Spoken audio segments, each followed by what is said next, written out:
I'm Lisa. And this is the Paid Media Playbook, where we talk to marketing professionals about their challenges, tactics, and triumphs. Join us here at Double Z Media for weekly conversations about media strategies for marketing leaders.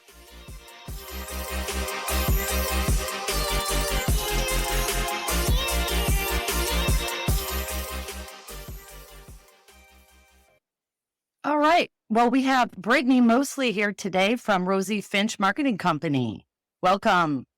Thanks for having me. I'm excited to see you both. Absolutely. It's nice to see you again. So, Brittany, tell us first a little bit on how you got into marketing and like what led you to where you are now with your own company, doing something that a lot of people aren't doing. Sure. So I fell into advertising and marketing by accident. After I finished my drama degree at the University of Washington, I was looking for a job and found this great little agency in Seattle called AdMark Services, where I met Laura and she gave me my first marketing and advertising job.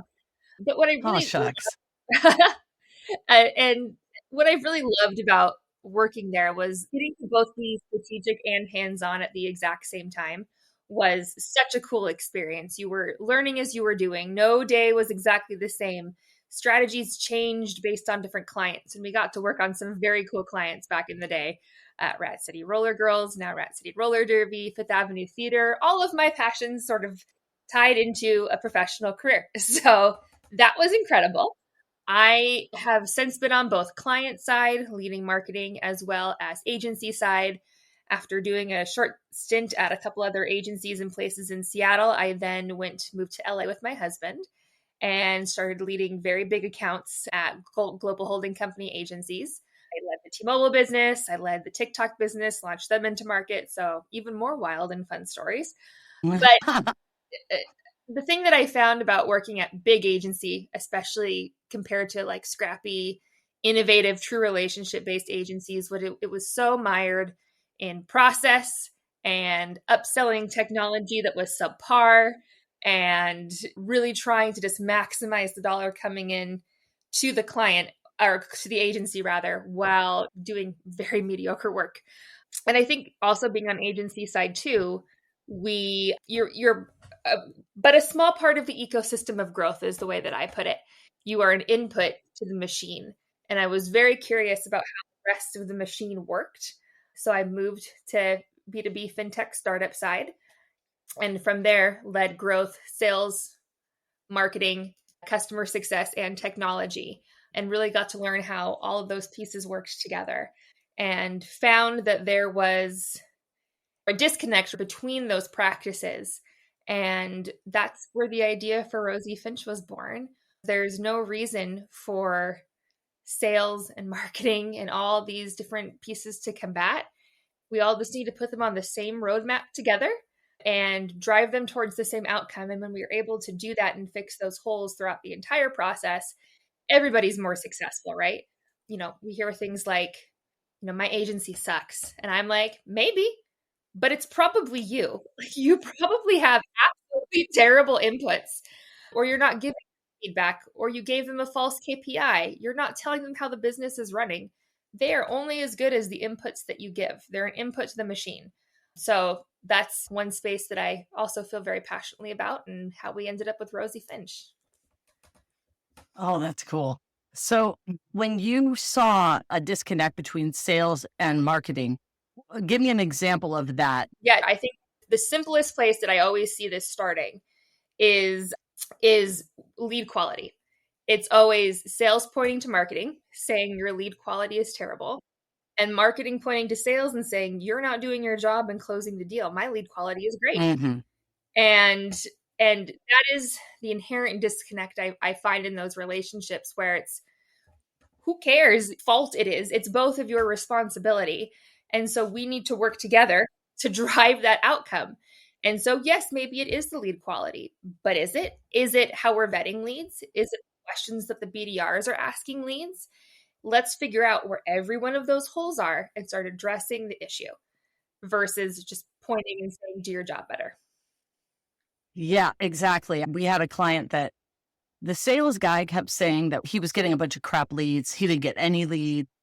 And so we made him get a CRM. Mm-hmm. And we made him get his calls, and all the communication with the potential customer was in this Yep. CRM. So you could see that he waited a week to contact all of these leads for Yep. a home improvement type store that people are just kind of impulse calling. Mm-hmm. And they're going to get back to the first person who gets back to them probably. Yes. And so that's the kind of thing we learned. Yeah. Like, you got to get some. But that's a great example of what Rosie Finch does. The problem you heard was our leads are crap. The problem actually was there was no accountability to sales to follow through on those leads and no mechanism by which to actually measure the lead quality besides verbal feedback. You put the neutralizer in place, the technology, which is something that Rosie Finch also helps design and build for clients. Cool. And then you create the quantifiable metrics that nobody can argue with. Nobody can argue with that your lead to conversion ratio is 1% and that your lag time is a week. Like, but that's also very fixable with human behavior and change, but not necessarily marketing's problem. But marketing is also accountable to the same goal. So we all have to be able to hold hands and look at it together. Yeah. Yeah, absolutely. Like, we didn't have initially the CAPTCHA on the page. So there was some crappy stuff going through. And so, we learned, that was a while ago, but we learned, why did we have that on the landing page? Yeah. Yeah. Every client's the same way. We run into this a lot we work with a lot of banks, a lot of regional banks and high net worth banking and lending. And they want to ask every question under the sun on their form. And I'm like, you can do that, but your val prop is that you are relationship-based banking. What do you need to get somebody, to qualify somebody enough to start the relationship? It's not all of it. Right. Like a long questionnaire, you're saying, when in reality, you want to have a conversation. Yeah. I literally just want to know name, business, annual revenue, and what you're looking for. That's enough to start a call. Yeah. Past salesperson. Love it. It's efficiency for a company. And what size companies are you focused on? It's very established banks who are struggling to maintain marketing budget because they can't hold accountability. That's a big one. And a lot of fintech, Series A, Series B, like, you are at this point of growth where you need to grow next, but you're stuck. And so we tend to come in as the catalyst point and look at everything and say, well, here are the places to unlock for growth. It could be it's time to invest in tech. It could be you have a founder who hired way too many sales heads and that sucks, but your CAC is too high. And that's something that we have to look at because commission counts as part of CAC. So there's a lot of those different levers, but really quantifying and bringing to light all those problems is our sweet spot. And then we obviously have the capabilities to go in and fix all those things as well. I love it. What is the thing that you're really proud of so far, like a project or software that you developed or something that you're just like, holy crap, I'm so glad I got to do that because I really helped? Yeah. And I know you guys have only been around for like a year, right? 2 years officially. Longer. 2 years. It does. Yes. So there is one, I worked at a B2B fintech startup called Main Street. And when I came in, their initial problem coming in as a VP of growth role or as a growth role was, our lead quality is terrible. We're not paying enough attention to the sales team. The leads aren't coming through. And when I got there, what really was the problem was you had a sales team of like 16 people and 5 BDRs. You were bringing in, 10 deals a month. Your CAC is in the 100K plus. Not to mention, you made a technology switch in the middle of your busy season and you've lost thousands of leads because those two technologies aren't talking to each other. So once I got my arms around all that and I was able to say, hey, centralize it with me. Like, I want sales, I want marketing, I want customer success because I think all these things can work better together versus separate leaders in the space. So we brought all that. And then I said, turn it all off. Like, I'm not spending any more money. I am pausing sales motions, like a ton of outbound spending. We're going to get this together and make this entire ecosystem sing. So we onboarded Salesforce Marketing Cloud. We, rehired a much smaller and outbound focused sales team. We, very carefully attributed CAC and spend to each of our activities and gave people clear goals and comped them on that. And the outcome was getting that CAC from $100K to $500, which was sub where they needed to be. And then we were able to see volume growth month over month over month through some creative like messaging and refining of that. So that's a hugely stark number, but I would say that's something I'm super proud of. Do you find that the kinds of things that you notice and recommend are taken better from what's sort of a neutral third party than either of the two, sales or marketing, pointing at each other? Yes. And so that's actually a specific conversation we have, about our name and our brand and how do we position ourselves. I have found that, I'm sure you both have in the agency life as well too, when you have the word agency or the word marketing in your name, you're sort of relegated to the corner of like, you do this one function. And then coming in and being able to speak the language and saying, we're Switzerland. We're going to start with your C-suite. I'm going to pay equal attention to your revenue officer, your marketing officer, and your CFO and your CEO, because all of them have stake in this. And then be able to serve the needs of everybody helps create that sense of neutrality. So yes, is the answer to your question for sure. But it also helps everybody. It's almost like company therapy when we first come in. It's like, tell me what your struggles are. Let's figure out how to connect the dots together, and everybody feels heard. And then we can all sort of move past the garbage and then get to the solution quickly. Is there a specific thing that you look for first when you start working with a new client, or is it sort of every situation is unique? Every situation is unique, which is what I love about it. Challenging to scale, we're working on that. But we start with a couple of key pillars. We start with like interviews and people. What do you think is happening? We then do technical audit. Everything from your customer flow, we'll go through the whole thing. We'll do all of your competitors. We'll look at your competitor landscape. Say, what does your motion look like, your go-to-market and growth motion versus your competitive set, and who's doing well and who's doing not. We then look at the numbers and quantify what that is that it looks like. And then we pull all those pieces together and say, we heard what you're doing in marketing. We heard what you're doing in sales. We heard your problems. Here's how we see those problems reflected in the numbers. Here are some things you might know and some things you might not. But we really try to start with a very heavy quantitative base of what's actually happening with your numbers and your metrics in your business, and then layer on that qualitative. Here's what we see your audience doing. Here's what we see your competitors doing. Here's your product differentiators, and maybe your product is terrible. We've definitely run into that before. And, that's hard news to give, but it's also very hard to argue with numbers. So that's how you present that in a way that's swallowable. Yeah, you just have to say it. Yeah. Yeah. And I'm not telling you your click-through rate's bad. I literally don't care. I talk about that all the time. I don't care about your click-through rate. I care about your conversion rate and your CAC. And, your CPMs might be fantastic, but if you can't push them through because your product sucks, I can't help you. CPMs in the world are not going to fix that.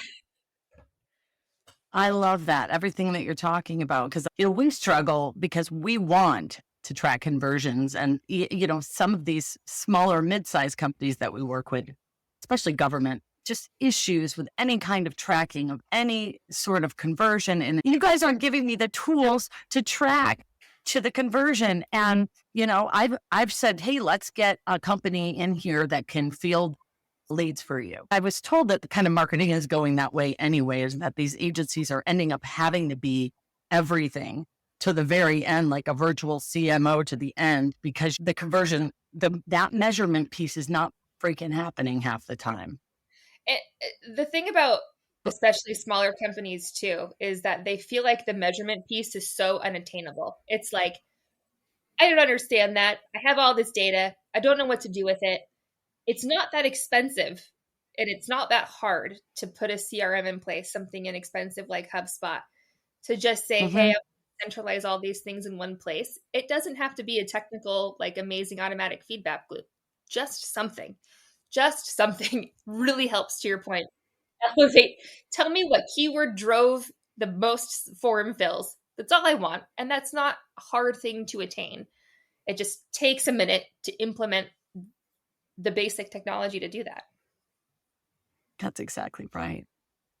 I think that's a great example, though, of they have a problem. we've identified solutions, but because they see us as, I don't know, trying to cover our own ass or whatever, they kind of dismiss our suggestions Yeah. instead of coming from that neutral third party where it would be a lot more impactful. The agencies, like I hear this, I feel like my agency sucks is one of the things I hear the most. And sometimes you have to hear it. Like I used to work at an agency. I can tell you exactly what their contract's doing, how much they're charging you, what they're doing on the back end. I'm not afraid of doing that. But it's a harder pill to swallow to hear that it's your fault. But like attention audiences, 9 times out of 10, it's your fault. And firing the agency is not going to help solve that problem. The agencies have the capabilities, but you have to give good feedback. And a good agency will tell you that. I feel like connecting dots between different, if you're a big company and you're hiring one company to do this, one company to do that, one company to do this, and not letting them talk. So this is something else that we run into a lot with clients, and we're working with a fairly large client on their pitch right now. And one of the things that comes up is, tell me about your measurement and your data spine. And we sort of blew their minds the other day when I was like, tell me about your measurement and data spine. Like, this is your data. This is your business. How are you centralizing it and holding it accountable if you want to use multiple partners? And they sort of stopped and they were like, oh. I was like, yeah. So like, that might be worth an investment. And frankly, you give an agency less power if that's something you worry about, that they're not owning all of your business results. You own them. You measure them. They are your partners to drive what you want to see on your side. And who cares what they say? As long as like, you have that feedback loop. And that's a hard thing, I think, even for bigger businesses who work with multiple agencies, to your point, to swallow. There's different people internally also handling each one of those. Yep. So there's and then that's it. There's a lot of silos in bigger companies. Yeah. I mean, literally, if I was in that meeting with you, like even as the agency, I would be like, who cares? Tell me what your business looks like. Plan for business outcome. This is why you're there. You're that third party Switzerland. Inherently, psychologically, the marketing agency relationship is, you work for me, you do what I want you to do, and I will take your input maybe, but ultimately I am driving the bus and you are just co-piloting with me. And that's what I really want Rosie Finch's role to be, is to say, hold on a minute, bus driver, you are taking the wrong route. Like, let's stop and reevaluate how we can have better inputs to do this all together.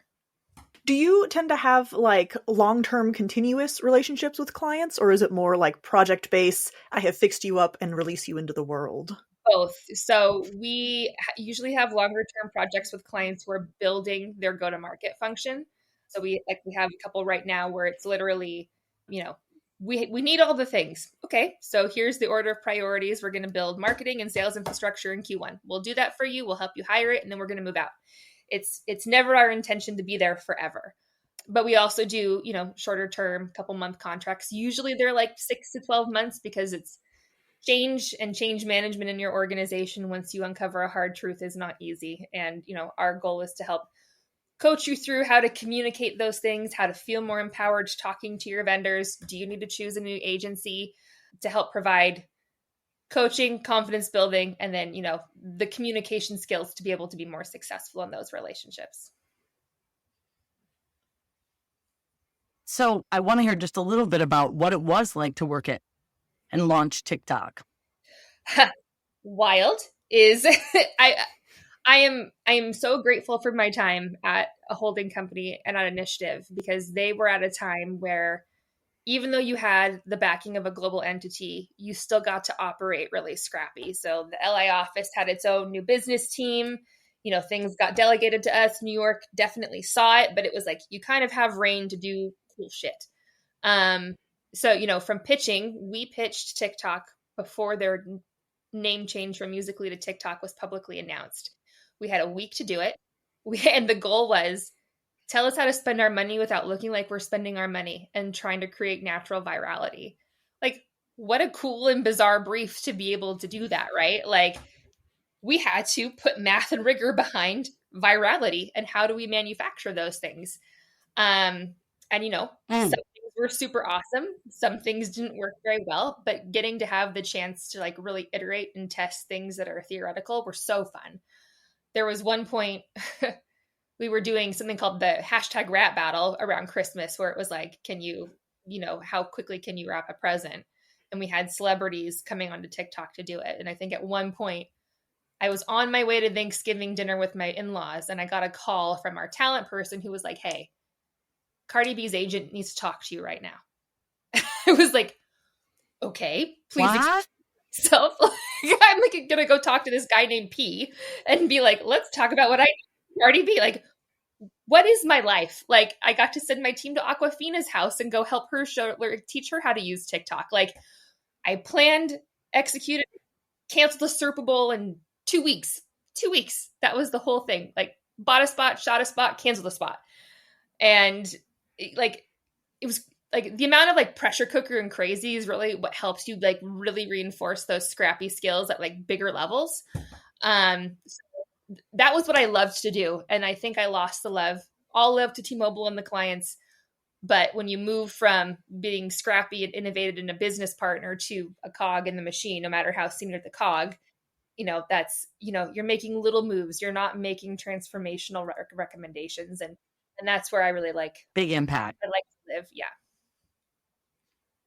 That is cool. And I have one other question before Lisa asks you the final question. Do you feel like getting your MBA helped you?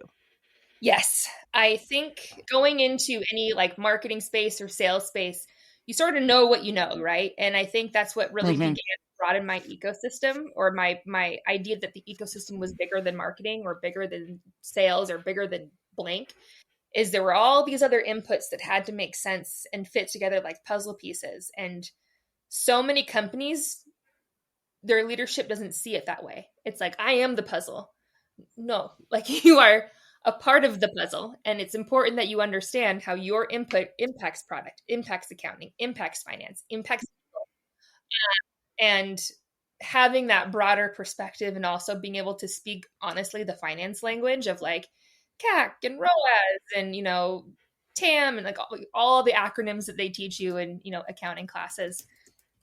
The finance underpinning it is what unlocks for so many people.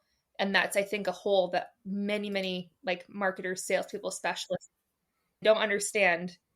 My budget is part of this whole. And how do I positively contribute the whole? Because once you do that, the budget goes up. It's pretty straightforward. But being able to understand that ecosystem and do the math and speak multiple languages, I thought was extremely useful, and I would recommend it to anybody. We do have one final wrap-up question before we let you go. Okay. If you could give yourself at the beginning of your career one piece of advice, what would it be? Ooh, good question. When you feel bored in your career, it is time to find momentum for yourself again. Like, boredom is not a result of the company that you work for. Boredom and feeling frustrated and stuck. Like, there is always space for curiosity and learning and helping create more value anywhere that you're at. Like, that is not an external thing. That is something that you can take internally and go and push yourself to make better. And that in turn gets you better roles. You have more skills. There's things on the job that you learn that by just pushing yourself to do, it broadens your horizons, makes you more valuable, and gives you that more holistic picture. It's, you can't blame the job. The job is the job. Go forth and find the things that are interesting and curious to you, and go learn them on your own. I love it. Thank you very much, Brittany. You're welcome. Where can we find you, Brittany? You can find us at rosiefinchmc.com. That's our website. Or you are welcome to find me on LinkedIn under Brittany Mosley, co-founder and owner. And I'm always happy to chat. So feel free to send me a DM or a message. I would love to talk to you. Okay. Thank you so much. You're welcome. Thank you for having me. This was fun. Thanks for listening to the Paid Media Playbook. Want more content like this? Follow our agency, Double Z Media, on LinkedIn. You can find the link in the episode description.